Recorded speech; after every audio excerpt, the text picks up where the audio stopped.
Hadirin dan hadirat rahimakumullah. Assalamualaikum warahmatullahi wabarakatuh. Alhamdulillah, kita bersyukur kehadirat Allah Azza wa Jalla. Berkat taufiknya kita dapat meneruskan lagi majlis ilmu kita dengan ilmu yang paling tinggi dalam Islam, iaitu ilmu tentang mengenal Allah melalui Al-Asma'ul Husna.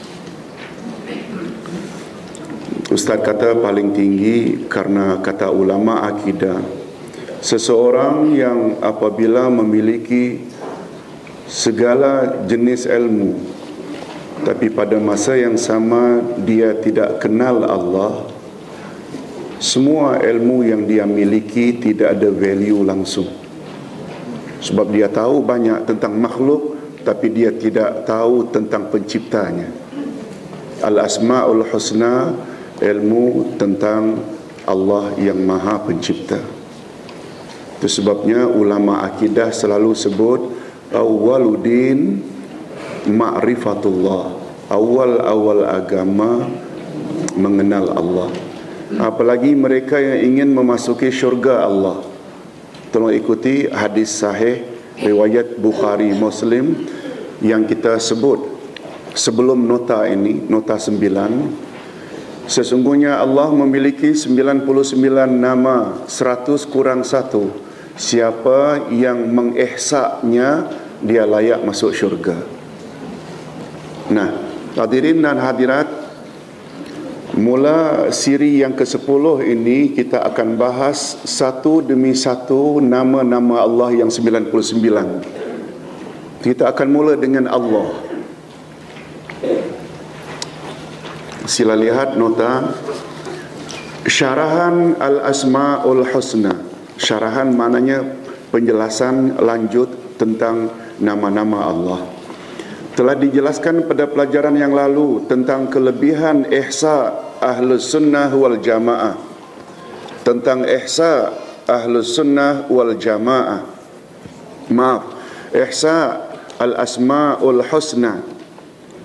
Menurut Rasulullah sallallahu alaihi wasallam di dalam hadis sahihnya yang diriwayatkan oleh Imam Bukhari dan Imam Muslim, bahwa barang siapa yang mengihsa Al-Asma'ul Husna, maaf ada salah tulis, Al-Asma'ul Husna dalam bilangan 99 nama Allah, maka dia berhak masuk syurga.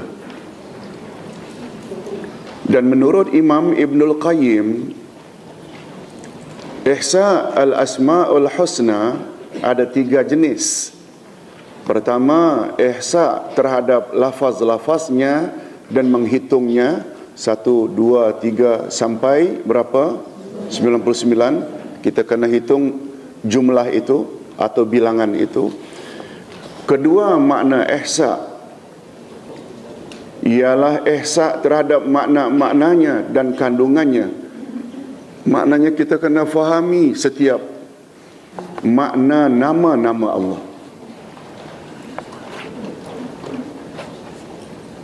Ar-Rahman, Maha Pengasih, Ar-Rahim, Maha Penyayang.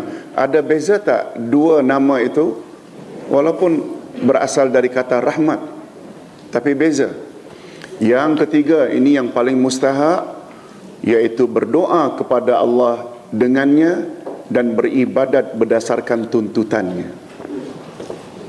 Ini telah kita jelas dengan panjang lebar dalam siri 9. Nah, agar proses ihsa dapat dilakukan dengan lebih sempurna, maka berikut ini akan diperjelaskan maksud setiap nama-nama Allah dengan lebih terperinci. Pertama sekali, Allah. Tolong ulang, Allah. Allah atau lafaz Allah disebut dengan ungkapan lafzul jalalah. Orang Arab dia tidak sebut Allah saja. Sebagai pengganti kalimat itu, mereka gunakan bahasa sopan santun, adab terhadap nama itu, yakni Allah, dengan lafzul jalalah. Tolong ulang. Lafzu maknanya bahasa kita lafaz, jalalah itu agung, sama dengan azim.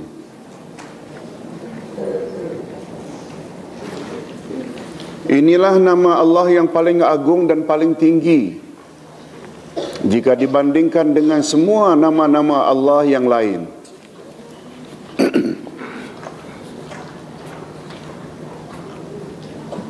Nama ini hanya layak digunakan oleh Allah sahaja. Tidak seorang pun dari kalangan makhluknya diizinkan menggunakan nama ini. Walaupun Ar-Rahim itu adalah nama Allah. Orang boleh panggil Abdul Rahim dengan Rahim. Orang boleh panggil Abdul Rahim dengan Rahim. Betul tak? Ar-Rahim itu nama Allah. As-Sattar juga nama Allah. Abdus Sattar orang boleh panggil Sattar. Dan ada dua nama yang bergabung, nama seorang bintang filem, Aziz Sattar. Boleh tak?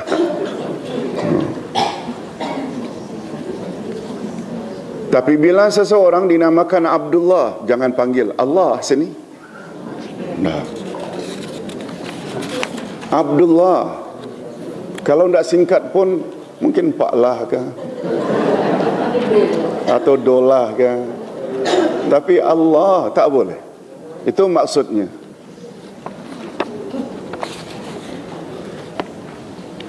Lafaz yang agung Allah ini telah Allah tanamkan ke dalam hati dan lisan setiap insan.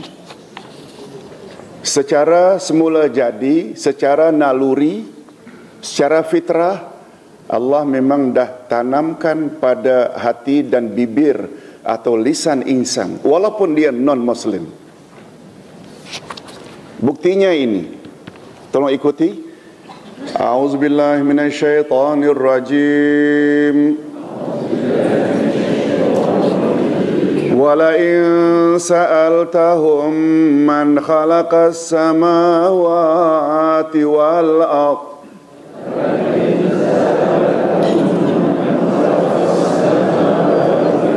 la yaqulunna Allah. Dan sesungguhnya jika kamu tanyakan pada mereka, mereka di sini musyrikin, penyembah berhala. Sa'alta, engkau, yaitu Nabi Muhammad sallallahu alaihi wasallam. Sesungguhnya jika engkau, wahai Muhammad, bertanya kepada mereka penyembah-penyembah berhala itu, siapakah yang mencipta langit dan bumi? Tentu mereka musyrikin penyembah berhala akan menjawab, Allah. Ini membuktikan bahawa lafzul jalalah sudah Allah tanam secara naluri, fitrah, semula jadi di dalam hati dan lisan setiap insan, tak kira apa agamanya. Ini masalah yang pernah kita hadapi. Kan jadi polemik lebih kurang 5 tahun yang lalu. Orang kafir boleh tak menggunakan nama Allah? Ustaz tambah satu lagi ayat. Wa may yudabbirul amr fasayaquluna Allah.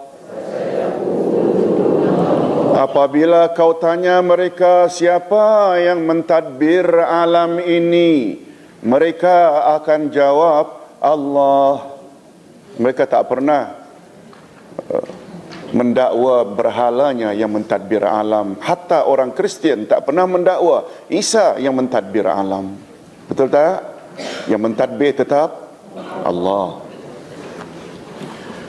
Hadirin dan hadirat, Imam Ibnu Katsir berkata, dalam ayat ini Allah Subhanahu wa taala menerangkan tentang keyakinan orang-orang Arab musyrikin penyembah berhala di zaman jahiliyah. Walaupun mereka menyekutukan Allah karena menyembah selainnya, yakni berhala, Namun mereka tetap mengakui bahawa zat yang mencipta langit dan bumi adalah Allah yang Maha Esa dan tiada sekutu baginya. Tidak ada yang mampu melakukan atau mencipta langit dan bumi selain Allah. Allah sahaja. Ini belum lagi kita lihat dari sudut bahasa. Dalam kaedah bahasa Arab, bila fi'il mudhari yaqulu diawali dengan lam pendek, la yaqulu, diikuti dengan nun yang bersabdu akhirnya, dia membawa makna confirm, dua kali confirm. Lam pendek pasti, nun sabdu pasti. Bila kita mau terjemahkan ikut kehendak kaedah bahasa, apabila kamu tanya mereka, orang-orang menyembah berhala, siapakah gerangan pencipta langit dan bumi? Pasti mereka akan menjawab, sesungguhnya adalah Allah. Begitu terjemahan panjangnya.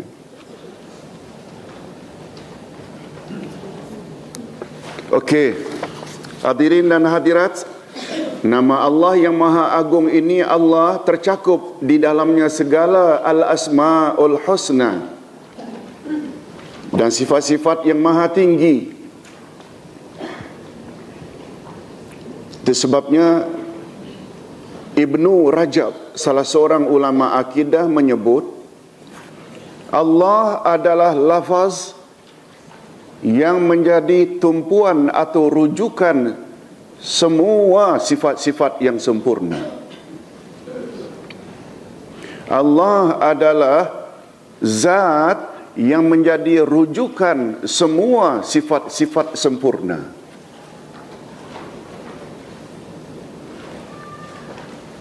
Yang kedua pula terjemahan atau definisi Allah. Allah adalah zat yang hanya Dia yang layak disembah. Oleh sebab itu, bila anak atau cucu tanya, "Opa, apa itu Allah?" kita tak cukup sebut hanya Tuhan. Sebab dia akan dengar di sekolah orang Cina, orang India, maksud Ustaz Kristian ke Hindu ke Buddha, semua kata Tuhan. Betul tak? Tuhan kita dengan Tuhan yang mereka sembah beza tak? Beza. Cucu anak akan confuse bila mak hanya jawab Allah itu Tuhan lah nak. Tak cukup dalam Islam. Sama ada kita artikan Allah itu Tuhan yang hanya Dia yang layak disembah. Kalau ada yang mendakwa itu Tuhannya, berhala itu Tuhannya, terserah kamu, tapi bagi kami itu bukan Tuhan yang berhak disembah. Yang berhak disembah hanya satu, iaitu Allah. Atau keduanya, Allah adalah zat yang menjadi rujukan semua sifat-sifat yang sempurna. Ustaz buat contoh. Allahu la ilaha illahu. Allah, tidak ada Tuhan yang berhak disembah melainkan Dia. Siapa Dia? Al-Hayyul Qayyum. Maha hidup Dia. Siapa maha hidup? Mengurus terus menerus makhluk tanpa henti Dia. Siapa Dia? La ta'khuzuhu sinatun wala naum. Dia tidak ngantuk dan Dia tidak tidur. Lahu ma fis samawati wa ma fil ard. Milik Dia segala yang di langit dan di bumi. Dia itu rujuk ke mana? Definisi pertama, Allah adalah zat yang hanya Dia yang layak disembah. Itu terletak pada la ilaha illahu. Allah adalah zat yang menjadi rujukan segala sifat sempurna. Al-Hayyu Dia, Al-Qayyum Dia, la ta'khuzuhu sinatun Dia. Betul tak? Itu Dia. Jadi ringkasnya, Allah itu Dia adalah Tuhan yang berhak disembah.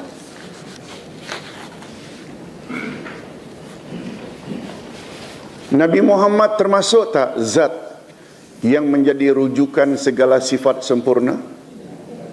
Ustaz ulang, Nabi Muhammad sallallahu alaihi wasallam, Ustaz sebut dulu, Allah adalah zat yang menjadi tumpuan segala sifat sempurna.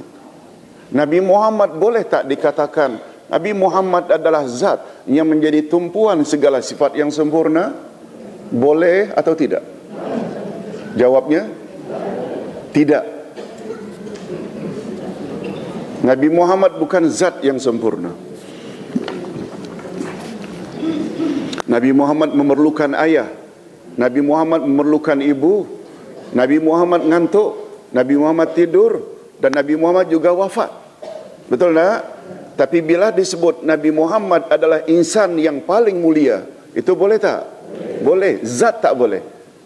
Zat yang sempurna hanya Allah sahaja. Bapa-bapa dan ibu-ibu yang dihormati sekalian, nama Allah yang Maha Agung ini tercakup di dalamnya segala al-asma'ul husna dan sifat-sifatnya yang maha tinggi. Oleh itu, jika hambanya berdoa dengan panggilan Allahumma yang maknanya Ya Allah, ingat selalu, Allahumma dia punya makna sama tak dengan Ya Allah? Yes, exactly. Itu mem yang bersabdu itu, dia adalah ganti daripada Ya yang di hadapan. Jadi Allahumma bila digunakan seseorang ketika memohon Allahumma yang maknanya Ya Allah, maka itu bermakna dia telah menyeru dan memanggil Allah dengan segala nama-namanya yang paling baik, al-asma'ul husna, dan seolah-olah ia telah memanggil yang punya sifat, segala-gala sifat yang paling tinggi, sifatul ula, dan yaitu sifat-sifatnya yang zatiyah dan sifat-sifatnya yang fi'liyah. Dulu Ustaz ada sebut sifat Allah ada dua. Ada namanya sifat zatiyah, ada namanya sifat fi'liyah.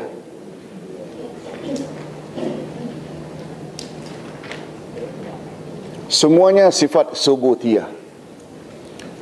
Maaf, maksud Ustaz, mula-mula sifat Allah dibagi dua, iaitu subutiyah dan salbiyah. Asalnya isbat dan nafi.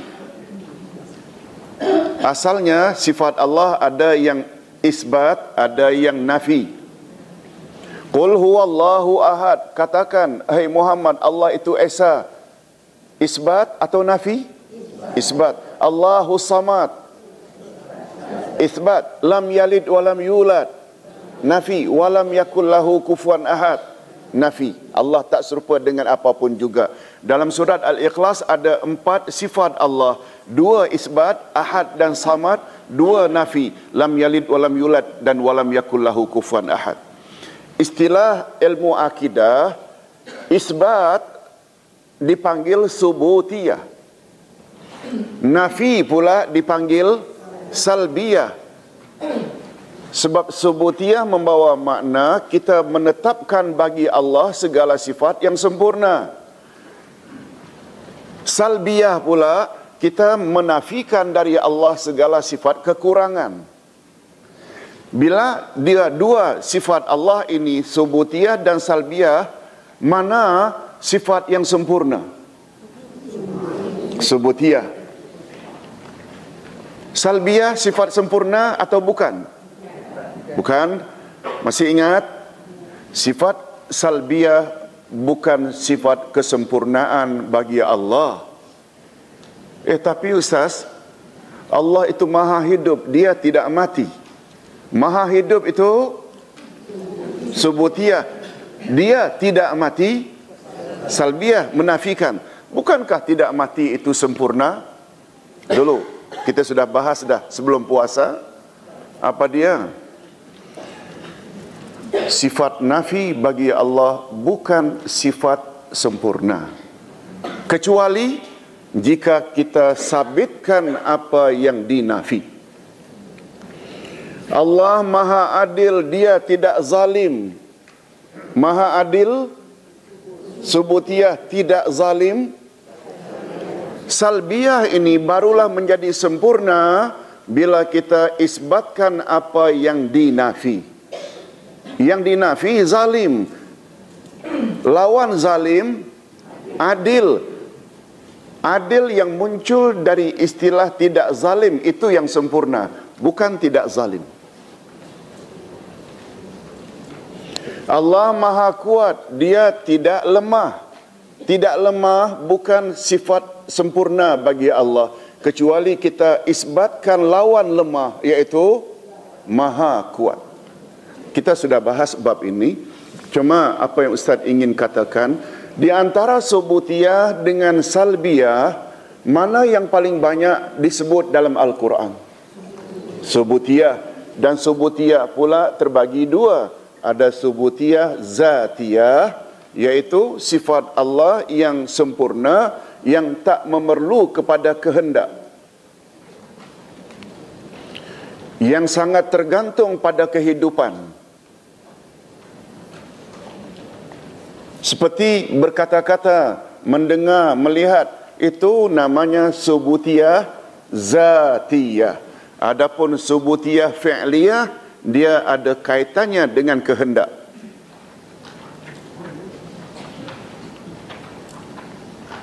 Allah Maha mengetahui. Maha mengetahuinya Allah tidak tertakluk pada kehendak Allah. Tetapi Allah Maha Pencipta. Ada tak kaitannya bila Dia berkehendak mencipta itu, Dia cipta. Bila Dia berkehendak untuk tidak mencipta, lalu tidak tercipta? Ada kaitan tak dengan kehendak? Yes, itu maksudnya. Bila disebut saja lafzul jalalah, apa dia lafzul jalalah tadi? Kalimat apa? Allah, seolah-olah kita telah menyebut Ya Allah, Allahumma, yang artinya Ya Allah. Bila kita panggil Allah dengan Ya Allah atau Allahumma, seolah-olah kita telah menyebut semua al-asma'ul husna dan semua sifat yang mulia, sama ada sifat zatiyah ataupun fi'liyah. Boleh faham? Okey.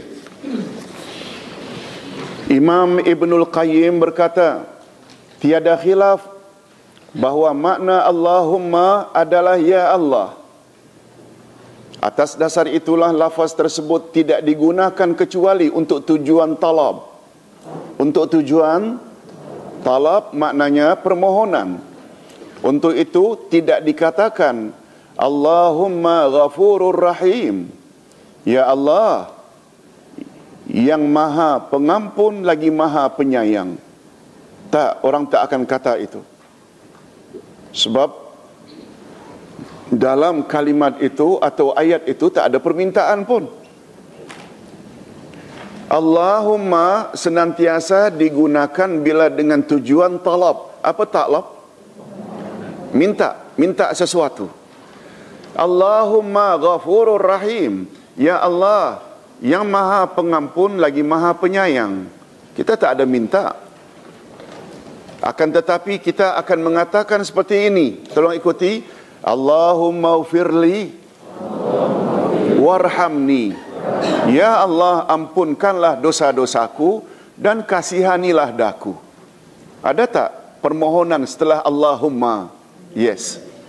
Namun demikian, dibolehkan juga penggunaan lafaz tersebut walau tidak diikuti dengan permintaan. Walau tidak diikuti dengan permohonan juga boleh. Ini seperti zikir yang diajar oleh Nabi ketika rukuk dan sujud. Selain daripada Subhana Rabbil Azim, Subhana Rabbil A'la, bacaan dalam rukuk dan sujud kan ada bermacam-macam. Yang antara lain ini, tolong ikuti. Subhanakallahumma Rabbana wa bihamdika Allahumma ufirli. Maha suci Engkau ya Allah, wahai Tuhan kami, dan dengan pujian untukmu ya Allah, ampunkanlah dosa-dosaku. Jadi Allahumma yang pertama tidak diikuti dengan permohonan, tapi Allahumma yang kedua diikuti tak? Allahumma ufirli.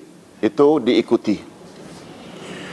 Demikian juga firman Allah, malah Allahumma yang tidak diikuti dengan permintaan bukan hanya ada dalam hadis Nabi, juga terdapat di dalam Al-Quranul Karim. Tolong ikuti ayat ini, sungguh lazim dibaca oleh sesetengah kita, terutama jadi wirid setelah salat. Qulillahumma malikal mulki tu'til mulka man tasha'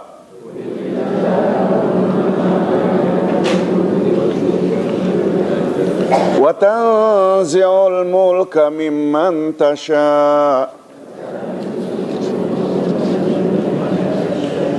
Katakanlah, wahai Tuhan yang mempunyai kerajaan, Engkau berikan kerajaan kepada orang yang Engkau kehendaki, dan Engkau cabut kerajaan dari orang yang Engkau kehendaki.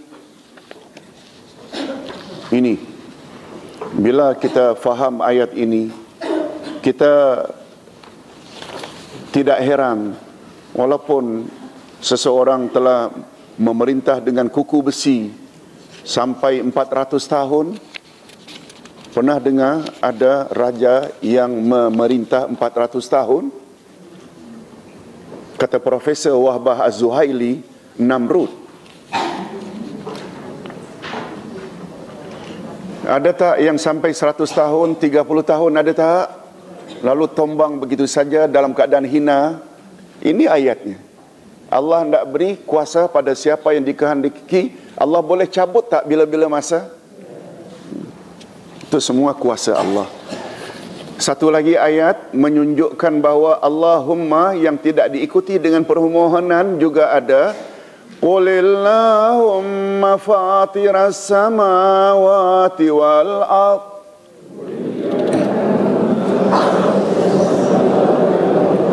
alimal ghaibi wasyahadah.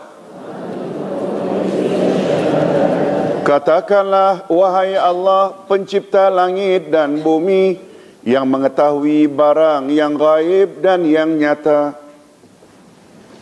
Nah, sekarang kita nak tengok asal perkataan lafzul jalalah Allah. Para ulama berbeza pendapat apakah lafzul jalalah Allah itu mushtaq, iaitu kata pecahan yang diambil dari kata lain, itu maksudnya, atau ghairu mushtaq, bukan kata pecahan tapi kata asal. Pendapat pertama mengatakan mushtaq, iaitu ia pecahan dari lafaz ilah. Pendapat kedua ghairu mushtaq, iaitu ia adalah kata asal atau alam. Kata asal atau alam. Lafaz Allah, para ulama akidah berbeza. Ada yang mengatakan dia mushtaq, ada yang mengatakan dia ghairu mushtaq. Yang pertama apa? Mushtaq. Yang kedua ghairu mushtaq. Mushtaq maknanya berasal dari kata lain, pecahan kata-kata lain. Ghairu mushtaq iaitu dia asal atau alam dan tidak diambil dari mana-mana kata pecahan. Walaupun mereka berbeza tentang asal perkataannya, namun mereka tidak berbeza tentang maknanya. Tadi Ustaz dah sebut maknanya.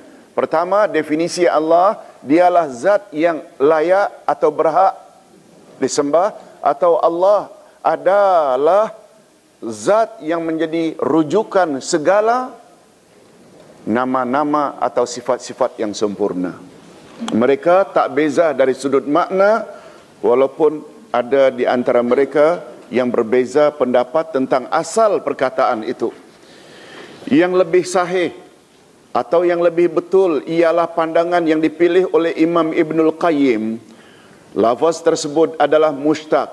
Lafaz tersebut, yakni Allah adalah mushtaq, maknanya diambil dari kata lain, iaitu pecahan daripada lafaz ilah, tetapi dengan makna makluh.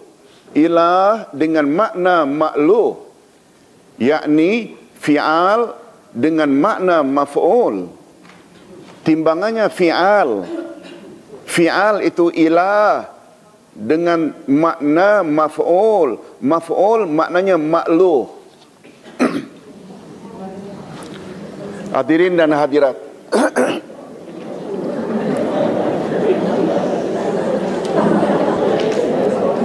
orang yang paling depan ni yang paling tahu ni, yang jual kitab. Kitab memang dipanggil kitab, tapi sebenarnya kitab itu maktub. Maktub maknanya yang ditulis. Syariba, minum. Kalau tambah alif di depan jadi subjek. Syaribun, ana syaribun. Yang diminum air namanya yes, alhamdulillah. Maf'ul, masyrub, yang diminum. Kitab memang kitab, tapi dia sebenarnya apa yang ditulis. Betul tak kitab itu sesuatu yang ditulis? Orang panggil kitab, tapi makna sebenar kitab itu maktub. Ilah, Tuhan, tapi dengan makna makluh, yang disembah, yang dipertuhankan. Tuhan yang disembah. Ilah, Tuhan yang disembah. Tuhan yang disembah. Tapi makna makluh, ilah dengan makna makluh, yaitu Tuhan yang berhak disembah. Dia punya timbangan atau wazan sama betul dengan, tolong ulang, kitabun, dengan makna maktub. Maktub maknanya yang ditulis. Okey. Jadi makna lafaz Allah ialah, tolong ikuti, Allahu ismun lizzatil wajibil wujud al-ma'budu bihaqqin. Allah ialah zat yang wajib wujudnya, yang berhak disembah. Itu dia definisi Allah. Itu sebabnya hadirin dan hadirat, kalau kita perasan, la ilaha illallah, makna panjangnya, tolong ikuti, la ma'buda bihaqqin illallah. Itulah dia yang kita terjemahkan dalam bahasa Melayu. Tiada Tuhan yang berhak disembah. La ilaha dengan makna la ma'buda bihaqqin. Tidak ada Tuhan yang berhak disembah, berhak bihaqqin dengan hak. Illallah maknanya melainkan Allah. Tiada ilah kecuali Allah. Jadi ilah dengan makna ma'bud bihaq. Makna perkataan ilah. Ilah menurut bahasa isim maf'ul al-ma'luh, yang maksudnya al-ma'bud, yang disembah, yang hati manusia mencintainya, yang hati manusia, yang diri manusia merendah diri padanya.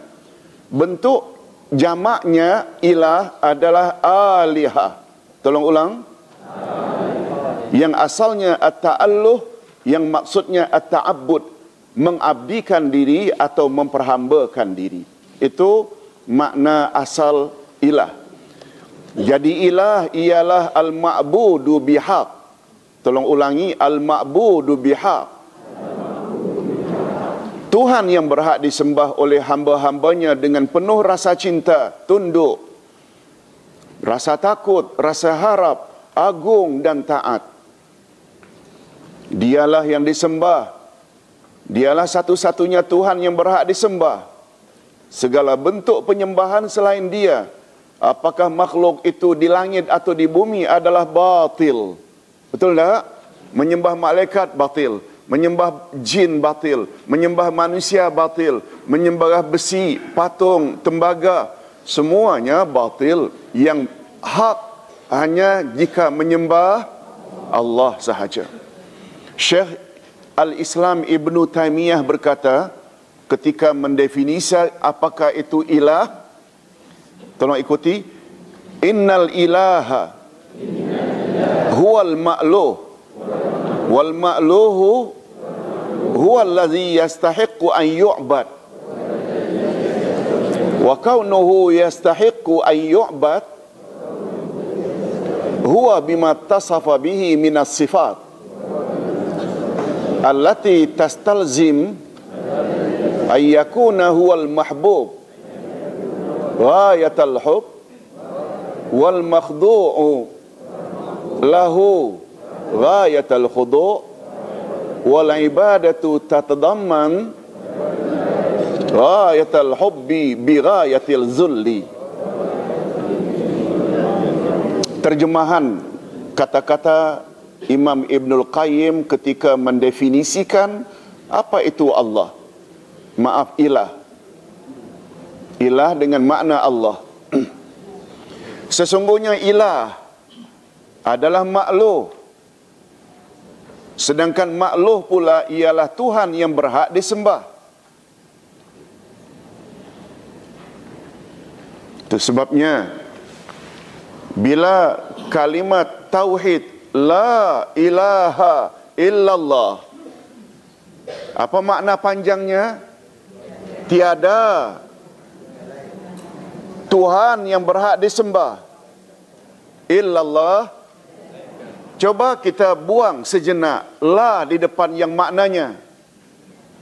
Apa makna la? Tiada, itu saja. Illallah, melainkan Allah. Buang tiada, buang illallah, tinggal hanya ilah. Maka terjemahan yang tinggal, Tuhan yang berhak disembah. Betul tak? Sebab makna panjangnya tiada Tuhan yang berhak disembah. Betul tak Tuhan yang berhak disembah ini adalah terjemahan ilah? Itu maknanya. Ilah itu al-ma'bud bihaq. Ingat bapa-bapa dan ibu-ibu, la ilaha illallah, bila orang yang mengucapnya memasukkan makna kalimat tauhid itu kepada rububiyah, tauhid rububiyah atau tauhid asma wa sifat, dia belum muslim lagi dalam pandangan Allah. Tidak ada Tuhan yang mencipta langit dan bumi kecuali Allah. Dah muslim ke dengan terjemahan itu? Tidak. Non-muslim pun percaya yang mencipta langit dan bumi adalah Allah. Dapat faham tak? Bila dipasang la ilaha illallah itu dengan tauhid rububiyah, di sisi Allah dia belum muslim lagi. Sebab rububiyah yang mencipta, tidak ada yang mampu menghidupkan dan mematikan makhluk kecuali Allah. Itu juga bukan tauhid uluhiyah. Masih ingat? Di sini pentingnya kita kaji tauhid terbagi berapa? Tidak ada yang maha pengasih lagi maha penyayang kecuali Allah. Itu tauhid asma wa sifat. Tetapi membuat seseorang itu menjadi muslim bila dia artikan dengan tiada Tuhan yang berhak disembah. Itulah makna ilah. Boleh faham tak? Makin nampak betapa pentingnya tauhid uluhiyah. Okey. Ustaz ulang. Sesungguhnya ilah atau makhluk, sedangkan makhluk pula ialah Tuhan yang berhak disembah. Dan hanya dia yang berhak disembah. Dan hanya dia yang berhak disembah ialah, mengapa dia saja yang berhak disembah? Karena dia memiliki sifat-sifat yang mewajibkan kita mencintainya. Betul tak? Dia maha pengasih, maha penyayang, maha segala-galanya, maha pengampun. Kalau zat memiliki sifat sempurna macam itu, wajar tak hati ini cenderung untuk mengasihinya? Itu maksudnya. Mengapa hanya dia saja yang kita sembah? Karena dia memiliki segala sifat-sifat yang sempurna, yang mewajibkan hati kita mencintainya dengan sepenuh hati dan tunduk kepadanya dengan ketundukan yang sempurna.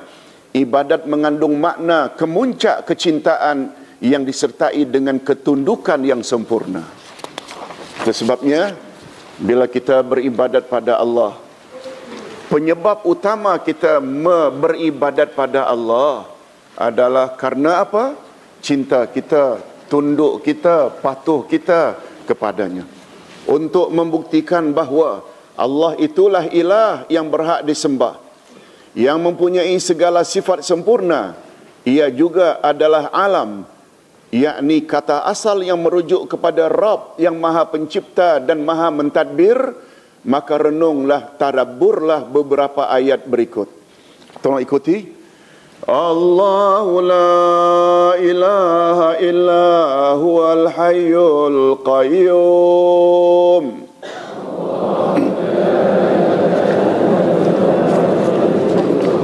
La ta'khuzuhu sinatun wa la naum. Allah, tidak ada Tuhan yang berhak disembah melainkan Dia yang kekal, yang hidup kekal lagi terus menerus mengurus makhluknya, tidak mengantuk dan tidak tidur. Tadi Ustaz dah jelaskan lah, itu dia makna Allah. Ayat berikutnya, Huwallahu allazi la ilaha illa huwa alimul ghaibi wasyahadah.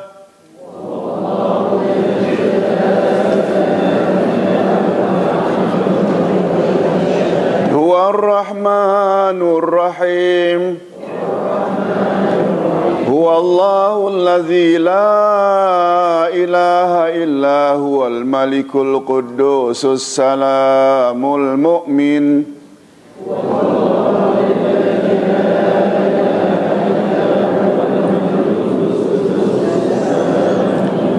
Al-mu'minul muhaiminul azizul jabbarul mutakabbir.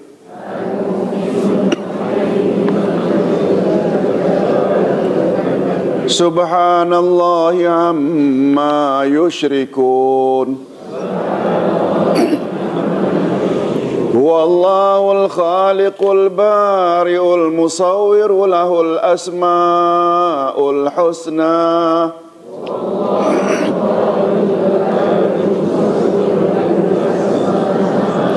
Yusabbihu lahu ma fis samawati wal ardh.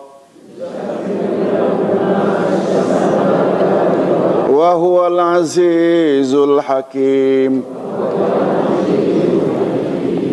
Dialah Allah yang tiada Tuhan selain Dia, yang mengetahui yang gaib dan yang nyata.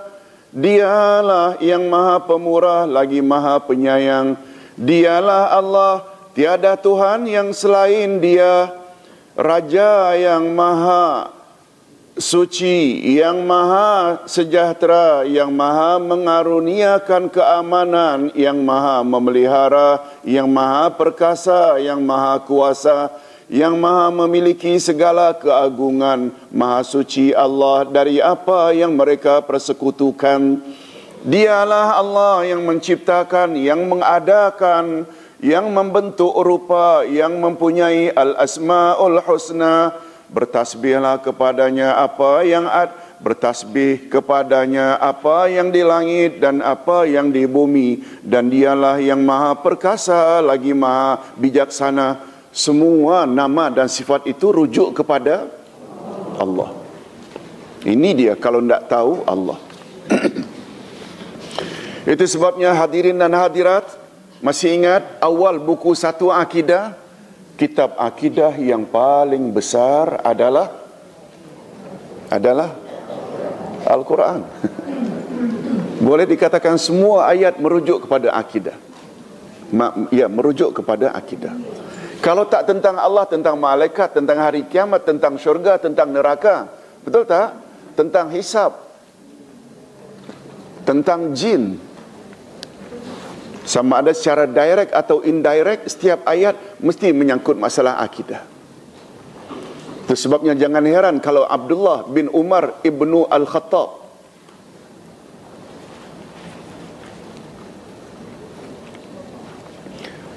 Abdullah bin Umar ibnu Al-Khattab Ustaz teringat cucu nama Khattab karena bapaknya nama Umar, datuknya pula Abdullah bin Umar ibnu Al-Khattab. Allahu Akbar. Menantu Ustaz namanya Umar, orang Iraq, warga negara Kanada. dapat anak, alhamdulillah. Ucap tahniah lah.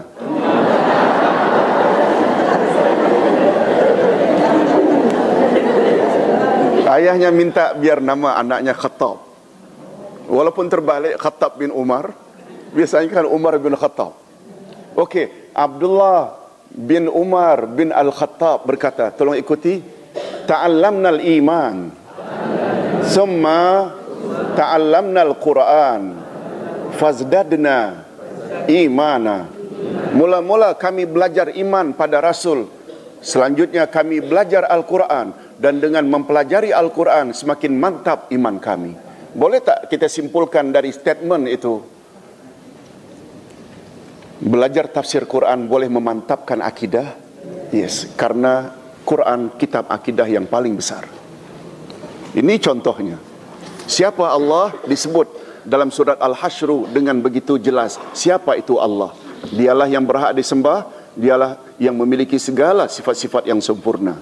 Kesimpulan, karena perkataan Allah berasal dari perkataan ilah, sedangkan ilah membawa makna al-ma'luh yang disembah, maka nyatalah bagi kita bahawa lafzul jalalah, yakni Allah, membawa makna Tuhan yang berhak disembah.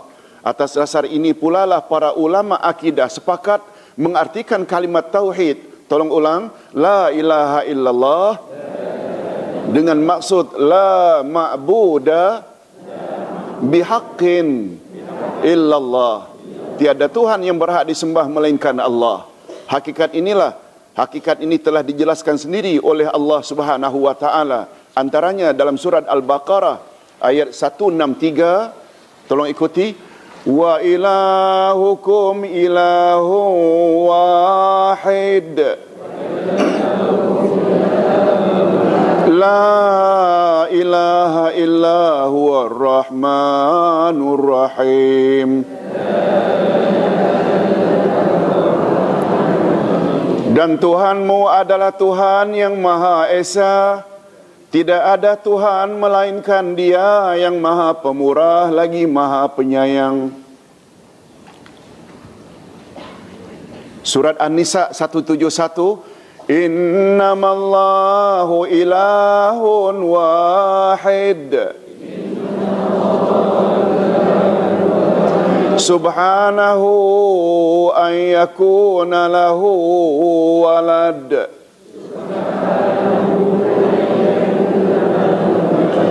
Lahu ma fis samawati wa ma fil ard.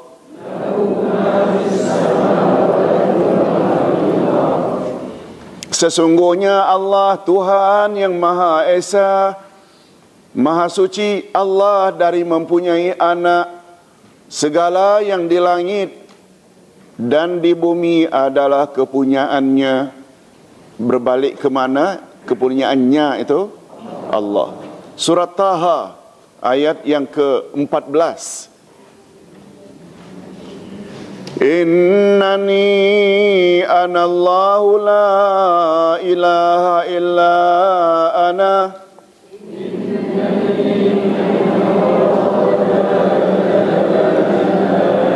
Fa'budni wa aqimis salata li dzikri. Sesungguhnya aku ini adalah Allah, tidak ada ilah Tuhan yang berhak selain aku, maka sembahlah aku dan dirikanlah salat untuk mengingati aku. Ayat ini mengingatkan Ustaz, beberapa tahun yang lalu kita ada jelas tentang Al-Hikmah. Ayat 269 Al-Baqarah menyebut, tolong ikuti, yu'til hikmata man yasha wa man yu'tal hikmah faqad utiya khairan katsira. Dia memberi hikmah kepada siapa yang Dia kehendaki. Siapa Dia? Allah. Barang siapa yang diberi al-hikmah, bermakna ia telah diberi kebaikan yang banyak, khairan katsira, kebaikan yang banyak. Oleh sebab itu, untuk mendapat kebaikan yang banyak, kita perlu tak memohon diberi al-hikmah? Okey. Apa makna al-hikmah? Dalam terjemahan biasa di dalam tafsir disebut kefahaman yang mendalam terhadap Al-Quran dan As-Sunnah. Kefahaman yang mendalam terhadap Al-Quran dan As-Sunnah. Itu sebabnya mengapa kita selingi Al-Asma'ul Husna dengan buku ke arah memahami Al-Quran dan As-Sunnah, supaya kita boleh mencapai derajat al-hikmah. Mengapa bila seseorang mendapat al-hikmah dikatakan orang itu telah mendapat kebaikan yang sangat banyak? Nabi pernah bersabda, aku tinggalkan dua pedoman untukmu wahai umat, selagi kamu berpegang teguh kepada kedua-duanya, kamu tidak akan sesat selama-lamanya, iaitu, betul tak? Bebas dari sesat itu satu nikmat.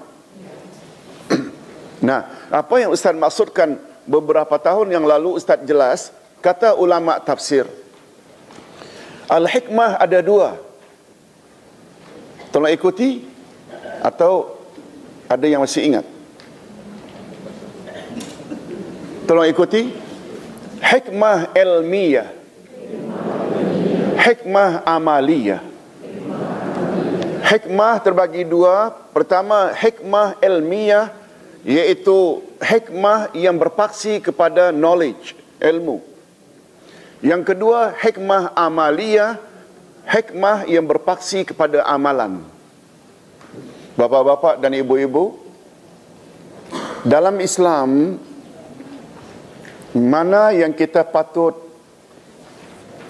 cari dahulu? Ilmu atau amal? Berbanding amal, ilmu mesti dulu. Ayat inilah di antaranya sebagai bukti bahawa hikmah pertama itu adalah ilmu. Coba perhatikan. Innani anallahu la ilaha illa ana. Bila kita tengok tafsirannya, ini adalah kata-kata Allah kepada Nabi Musa. Firman Allah pada siapa? Coba artikan, coba tengok artinya. Sesungguhnya aku, siapa aku? Adalah Allah. Tidak ada ilah, tidak ada Tuhan yang berhak disembah selain aku. Ini firman Allah pada siapa tadi? Setelah Allah maklumkan, betul tak? Statement pertama ini mengandung Allah memaklumkan, Allah beri ilmu kepada Nabi Musa bahawa Tuhan yang berhak disembah dimaklumkan oleh Allah hanya dia seorang sahaja. Betul tak? Ini namanya hikmah ilmiyah. Baru hikmah amaliyah.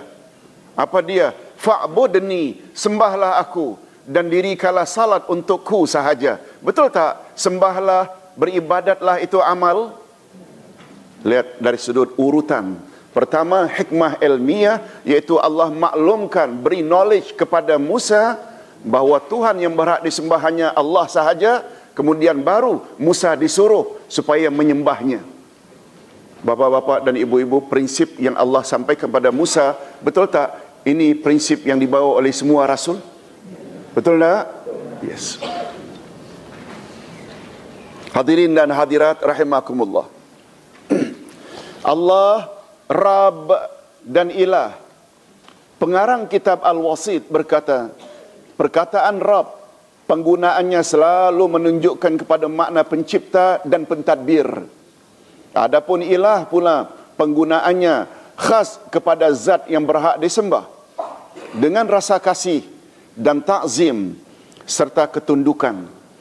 Sedangkan perbezaan antara lafaz Allah dan Ilah, nah ini kalaupun kita tidak tengok ada sedikit perbezaan dalam penggunaan, ini dia. Kata pengarang kitab Al-Wasit, lafaz ilah terkadang dipergunakan oleh golongan musyrikin sebagai nama Tuhan-Tuhan mereka seperti matahari, bulan dan bintang. Ini penggunaan yang digunakan oleh orang-orang penyembah berhala musyrikin. Bintang mereka sembah, bulan yang mereka sembah, hatta berhala yang mereka sembah, mereka namakan ilah. Yang jamaknya apa tadi? Alihah. Tolong ulang. Jamak ilah adalah alihah. Ustaz ulang. Sedangkan perbezaan antara lafaz Allah dengan ilah. Lafaz ilah terkadang dipergunakan golongan musyrikin sebagai nama Tuhan-Tuhan mereka, seperti matahari, bulan, bintang. Namun mereka musyrikin sekali-kali tidak pernah menggunakan lafaz Allah untuk berhala mereka. Boleh faham, tak? Nah, tengok buktinya dalam Al-Quran. Apa kata Allah menerangkan tentang penggunaan alihah ini? Qalu man fa'ala hadza bi alihatina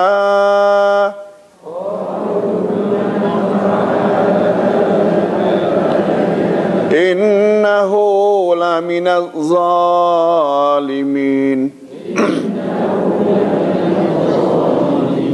Mereka berkata, siapakah yang melakukan perbuatan itu terhadap Tuhan-Tuhan kami?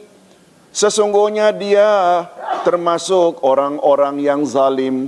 Ini ada kaitan tentang siapa? Ibrahim memecah berhala-berhala. Pernah ingat?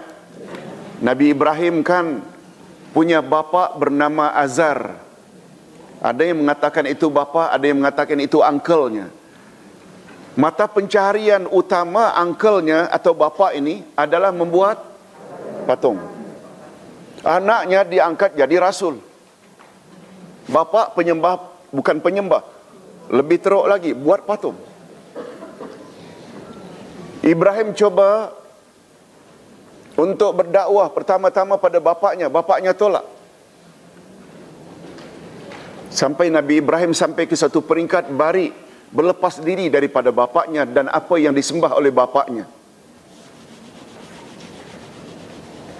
Itu sebabnya hadirin dan hadirat, ulama mengambil kesimpulan itu. Kita sebagai ayah, ibu, walaupun latar belakang dulu macam mana pun tidak baik, masih ada harapan tak untuk mendapat anak yang saleh? Yes. Apabila kita perbaiki diri. Malah Azar sampai mati dalam kafir, anaknya juga Rasulullah atau Nabiullah. Lalu Nabi Ibrahim hendak memecah berhala yang disembah oleh kaum yang dibuat oleh bapaknya Azar. Takut. Dan takut boleh tak melanda para nabi? Boleh tak? Takut termasuk tak dalam ibadat? Ustaz ulang, takut termasuk tak dalam bab ibadat? Ibadat jenis apa? Ibadat badan ke, harta ke, hati ke, atau hati? Kalau takut itu ibadat dan ibadat hati, takut tidak boleh ditujukan kecuali hanya kepada Allah. Oleh sebab itu dalam ilmu akidah takut terbagi dua. Ada namanya takut adat dan ada namanya takut khurafat. Takut akan diambil tindakan atau dibunuh oleh penguasa, lalu kita lari. Takut macam itu tidak merosakkan akidah, sebab itu namanya takut adat. Adat maknanya kebiasaan. Sebagaimana kita semua takut mendekati ular berbisa, takut mendekati beruang, takut mendekati harimau, sebab adatnya biasanya mematuk, mengoyak manusia. Takut itu namanya takut adat. Tapi takut satu lagi, ini boleh merosakkan akidah. Bila sedang hamil, lalu suami beritahu bahawa dia telah bunuh ular atau bunuh monyet, Lalu kita ketakutan, menghantui, jangan-jangan anakku nanti berbulu macam monyet. Allah akan menghukum wanita itu akan lahir anak berbulu atau berekor. Itu kata ulama akidah sebagai hukuman sebab dia tidak berserah diri kepada Allah. Kan itu namanya tiara. Apa namanya? Tiara. Okey.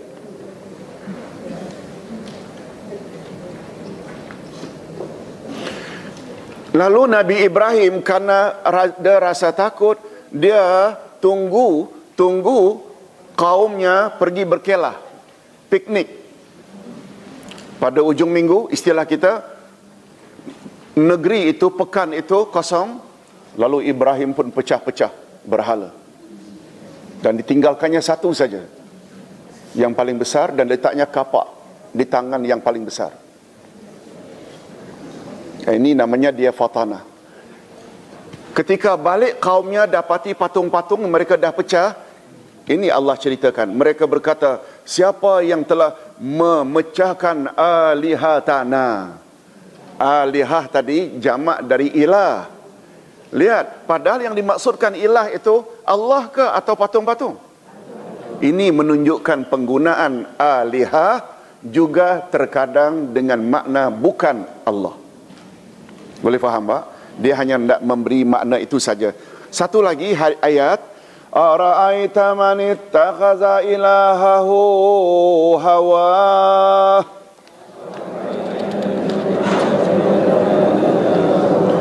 afa anta takunu alaihi wakila. Terangkanlah kepadaku tentang orang-orang yang menjadikan hawa nafsunya sebagai Tuhannya. Maka apakah kamu dapat menjadi pemelihara atasnya? Nah, yang ini pula yang mempertuhankan hawa nafsu. Lalu hawa nafsu itu dikatakan ilahahu. Ilahahu maknanya ilahnya. Dalam ayat ini Allah menegur orang yang mempertuhankan apanya? Hawa nafsu. Dan hawa nafsu digunakan istilah oleh Allah ilah. Pada ayat 59 Al-Anbiya, penyembah berhala di zaman Nabi Ibrahim menggunakan lafaz alihatuna, Tuhan-Tuhan kami, untuk berhala-berhala yang mereka sembah. Dan ayat 43 Al-Furqan pula, sebahagian manusia menjadikan hawa nafsunya sebagai Tuhan yang mereka sembah. Nah, ini bukti-bukti bahawa alihah dia boleh digunakan untuk Allah juga, bukan Allah juga. Tapi Allah, ada tak kemungkinan untuk selain dia? Tidak. Allah, bila disebut Allah, dia sahaja. Nah, Allah nama yang paling agung. Okey, apa sebab Allah dikatakan nama yang paling agung? Kebanyakan ilmuwan Islam berpendapat bahawa lafzul jalalah, Allah adalah nama Allah yang paling agung, yang jika lafaz tersebut diseru ketika berdoa, maka doanya dikabulkan, dan jika meminta, maka permintaannya akan diperkenankan. Inilah yang dalam nota sebelumnya kita sebut dengan Al-Ismul A'zam. Tolong ikuti. Apa makna Al-Ismul A'zam? Nama yang paling agung. Kata Nabi, bila nama itu digunakan ketika meminta, Ya Allah atau Allahumma, apapun hajatnya Allah akan beri, apapun doanya Allah akan kabulkan. Itu sebabnya Allah itu dipanggil sebagai Al-Ismul A'zam. Imam Al-Ghazali berkata, ketahuilah bahawa lafaz Allah adalah nama Allah yang paling agung dari semua 99 Al-Asma'ul Husna. Karena lafaz itu menunjukkan zat ketuhanan yang mencakupi padanya sifat ketuhanan seluruhnya tanpa terkecuali satu pun. Ini yang Ustaz sebutkan tadi. Bila disebut Allah, dia rujukan atau tumpuan segala nama-nama atau sifat-sifat Allah yang maha sempurna tanpa terkecuali. Di antara bukti keistimewaan lafaz Allah adalah seperti berikut. adalah seperti berikut. Ia nama Allah yang paling banyak disebut dalam Al-Quran. Di bawah Ustaz ada sebut. Lafaz Allah disebut dalam Quran sebanyak 2697 kali. Begitu kata pengarang Mu'jam Al-Fazul Quranil Karim. Ar-Rahman merujuk pada Allah juga. Al-Aziz merujuk pada Allah juga. Betul tak? Tapi bilangan nama-nama itu tidak ada yang boleh mengatasi bilangan kalimat lafzul jalalah, yakni Allah. Yang kedua, ia disebut oleh Nabi sallallahu alaihi wasallam dalam hadisnya sebagai al-ismul a'zam. Tadi kita baru sebut. Yang apabila berdoa, Allah akan kabulkan doanya. Apabila memohon hajat, Allah akan penuhi hajatnya. Yang ketiga, segala nama Allah pasti merujuk atau kembali kepada zat Allah. Yang keempat, jika diseru lafaz Allah, seolah-olah menyeru dengan semua nama Allah yang lain. Yang kelima, Allah telah mengikat hati dan lisan semua manusia dengan nama Allah. Tadi kita dah sebut dah. Hatta orang kafir, iktiraf tak?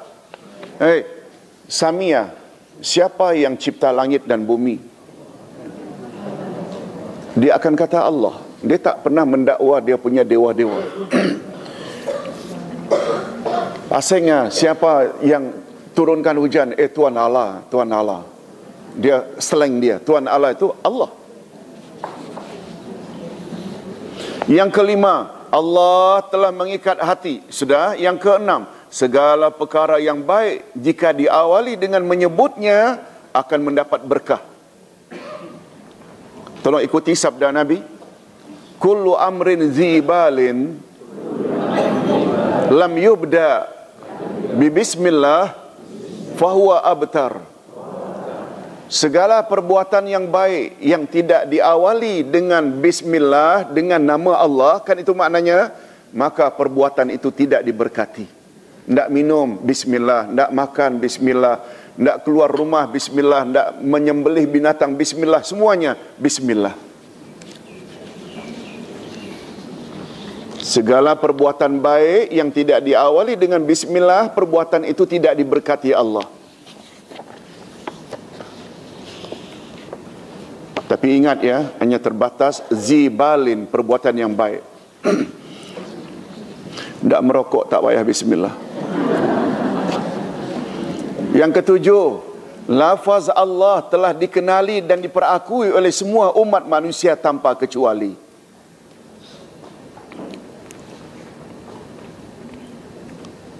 Yang ke-8, jika lafaz tersebut diangkat dari permukaan bumi, bahkan berlakulah kiamat.